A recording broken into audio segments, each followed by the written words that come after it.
Last company we'll take a look at here is Baker Hughes. Interesting in the media, they did purchase a company by the name of Chart Industries. I've never heard of Chart Industries, but the acquisition is for about $13.6 billion.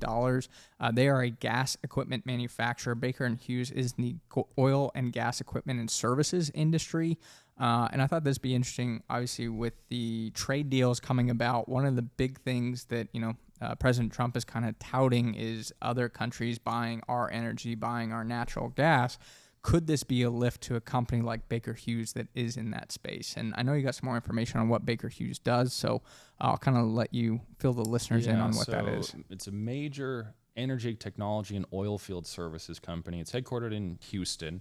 It operates globally and provides products and services across the oil and gas value chain, upstream, midstream, downstream. So all kind of in that oil and gas field. So the core business segments, they have their oil field services. That's the traditional bread and butter business. It includes drilling, evaluation, completion, production services for oil and gas companies. It's heavily tied to global drilling activity, rig counts, and things like that.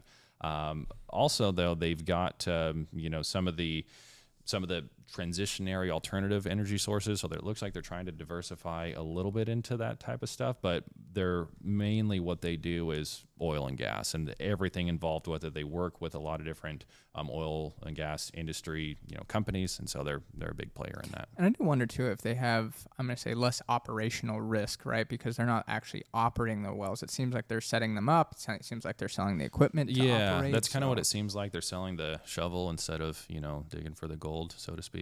Yeah, which generally I like to see, and I was kind of hopeful on this company, but definitely some question marks. I mean, you get a decent yield of about 2.1%. The balance sheet is clean, so I mean, even with this acquisition, I mean, their debt to equity is 30%. So even if you bring on this company, I don't think it's going to destroy that balance sheet.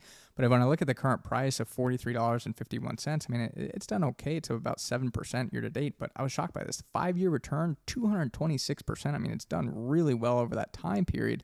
And the questionable point is now you go out to December 2026, estimated earnings per share of $2.65 gives you a target sell price of $43.99. Again, you compare that to the current price of $43.51. Not much room for appreciation to be buying it at these levels. So maybe on a pullback, there can be some opportunity, but at this point in time, I would not give it a buy rating based off that valuation.